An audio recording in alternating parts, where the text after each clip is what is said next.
Hi, friends. Welcome to our channel, The Peaceful World. Today, in our book reviews and summary series, I'm going to be reviewing The Choice Embrace the Possible, a memoir written by Dr. Edith Eva Eger. I would say this is more than a book, this is a movement, this is truth, this is hope, this is history. In fact, this is a lesson to be taught in our history classes. We always teach history from the political authority's point of view. History is not just dates and events. We sometimes oversimplify the human atrocities in few words: war, Holocaust, and slavery. But our children needs to know how these words, these events, and the decisions made by the political authorities affected normal people's life, how it reflected on their bodies, their minds, even in the next generation, is what we need to teach our children. So, my humble request to all history teachers out there, in fact, to all teachers from a middle school level onwards, is please buy one or two copies of this book and keep it in your classroom library collection. Even if you can't do that, at least order one or two copies for your school library. Even if we can't include this or incorporate this in the curriculum, let's at least expose our kids to this knowledge, to this wisdom. And also, I request all the parents, please recommend this kind of books to your children. Please share this video with them. Please try to check your local library for the availability of this book, or if you can afford it, buy this book and give it as a gift to your children and to their friends. And even if you can't do that, even if you can't afford that, try to find the video summary of this book and share it with your children. We need to pass on this knowledge, this wisdom to our next generation. This book was written by a 90-year-old woman. She's not a millionaire, she's not a movie star, she's not a celebrity. Let me give you a one liner about this book, this woman. Dr. Egger was born in Hungary during Hitler's time in a Jewish family. I hope that says it all. Yes, she is a survivor of Holocaust. She was a prisoner in Hitler's concentration camp. In this book, she explains about her happy childhood, the changes happened in the political atmosphere and how it affected her life and her family.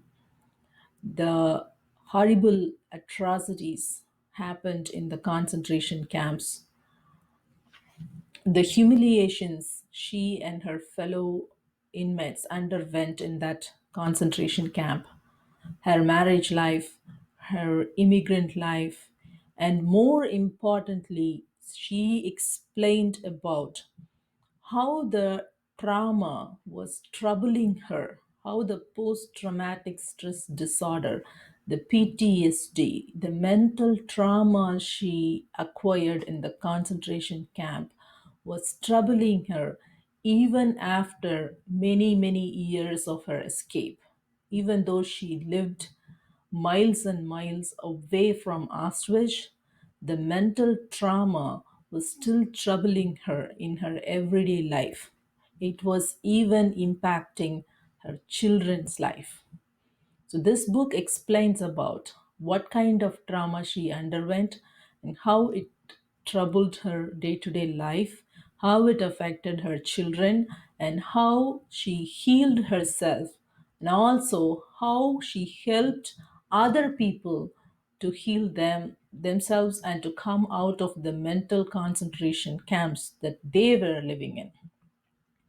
Edith was born in Hungary in a very normal and loving family. Her father was a tailor, her mom was a homemaker. She had two elder sisters.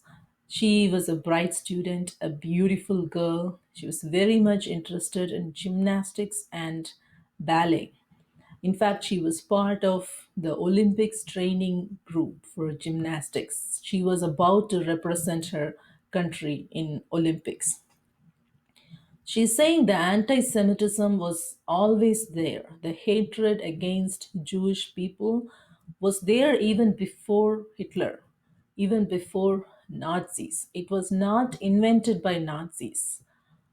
The hatred against the minority group was always there and is always here in every country, in every community. We need to be aware of it and we need to educate our children about this. So even though the anti-Semitism, Semitic mentality was there, the Jewish people were still enjoying a normal life. They had some opportunities in education and employment. They owned apartments and businesses. So they had their families, and they enjoyed some amount of safety at the time Edith was born. But when the rise of Hitler changed the political atmosphere, he gave weapons to the arms of this anti-Semitism. So the anti Semitism becomes monstrous. It gobbled up the lives of the common people, the Jewish people. So when Edith was in her teenage years, in her early teens, the curfew started, the curfew became very intense in Hungary. Her father, who was an established tailor, was taken to the labor camp, and so as all the other Jewish men. So all Jewish men were barred from pursuing their careers as doctors, engineers, advocates, accountants, and they were forbidden from owning a business. The curfew became very intense, and the people literally used to spit on Jewish people and on their children. They were even afraid to go to school at that time. In 1944, during the month of April, this monstrous night finally came. The Nazis came and knocked Edith's door, and she and her family were asked to evacuate their apartment with just one suitcase per person. So as all the other Jewish families in her neighborhood. They all were forced to evacuate their apartments, and they were taken to Auschwitz, the infamous concentration camp, the death camp. So in Auschwitz, the Jewish people were divided into two groups. Those who were below 14 and above 40 years of age were directly sent to the gas chambers to death. And the middle group, like above 14 and below 40, they were sent for labor camps. They were used as forced laborers. Edith lost her parents and grandparents the blink of an eye. They were all sent to gas chambers one day and then gone forever, for good. So, in this book, actually, she not only describes those atrocities, she also describes about the kindness and support the inmates shared with each other. So, also, she writes about how the presence of her big sister Magda gave a purpose to live. She also says that her thoughts about her teenage love, Eric, gave her a purpose. She was always dreaming about how she would one day go back and enjoy the freedom, how she will reunite with Eric and live a peaceful life. So those thoughts gave her hope. It was her sustenance for survival. She advises all of us to find purpose beyond ourself or beyond bigger than our life. She says that this will help us come out of the pains, come out of the mental concentration camps that we are living in. This book gives us two important life lessons. One is the brutal effects of us versus them mindset. We all we all engage in such kind of conversation when we mingle with the so called our people. We always talk about the others.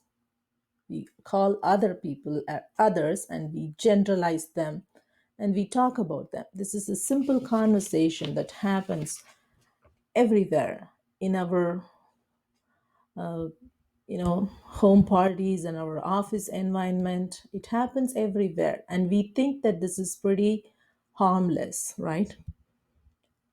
So this same mindset, us versus them mindset, the harmless mindset, was used by the political authorities to create and spread enmity. They used the propaganda machine to portray the minority people as demons.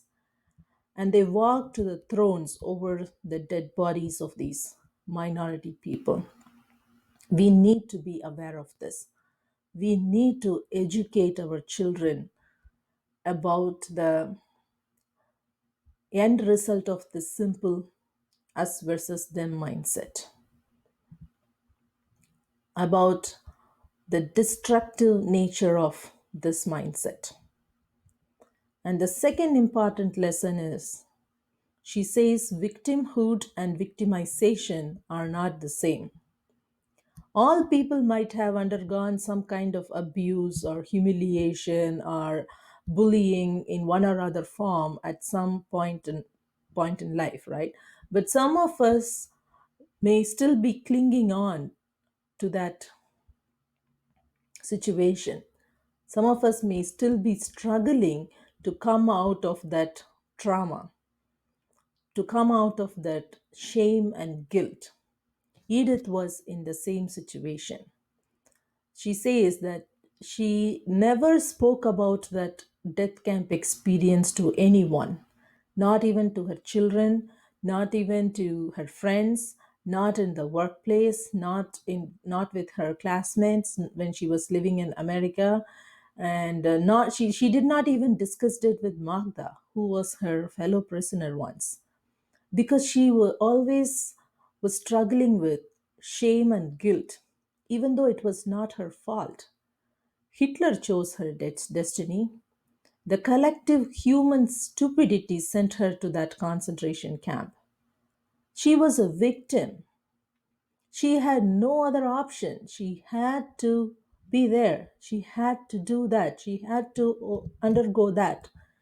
Even though she was well aware of all this, she was not able to come out of that shame and guilt. The trauma was severely impacting her, it infected her. She explains a horrible horrible situation. She says that when she was living in Chicago, one day her second daughter was playing with her American friend. So the second daughter, she never visited Germany. She never visited Hungary. She was born in US and raised in US. So when she was playing with her American friend, she heard the police siren on the street. As soon as she heard the siren, that little girl covered her head and hid under the sofa. Actually, the American friend thought that this is some kind of pretend play and she was laughing about it. But Edith knows that this kid inherited the trauma from her. So whenever Edith heard the police siren or whenever she saw the police uniform, even though she was living miles and miles away from Auschwitz, even though Hitler was dead, even though she is completely away, completely physically out of that horrible situation, She could not mentally come out of it. So the sight of police uniform, the siren, the noise of siren always took her back to that concentration camp. It rekindled her traumatic experience. She always covered her head and hid herself. So her children also picked up that habit. They started doing that too. That's how horrible, that's how dangerous this PTSD was, this trauma was. But what is most important here and most inspiring here is Dr. Egger transformed herself from that situation.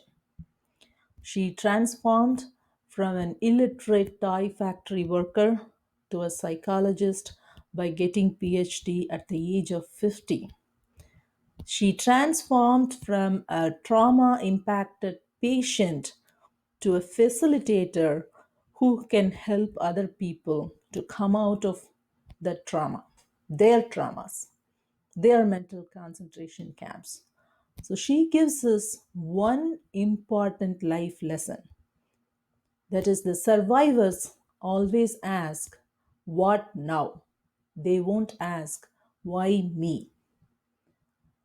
All of us may have such experiences. We might have undergone some kind of abuse at house or in the workplace or some kind of social discrimination, but we need to now think, what now? What next? And move on with our life.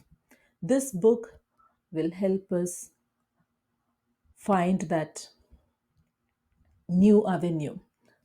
It will give us the solace. It will transform us forever. So please share this video with your friends and your families, especially with your children. And if you have any teacher friends, please share this with them. I will soon be posting the video summary of the book. I'll also give you the link in the description box. Please share it with your children and with your friends. Thank you.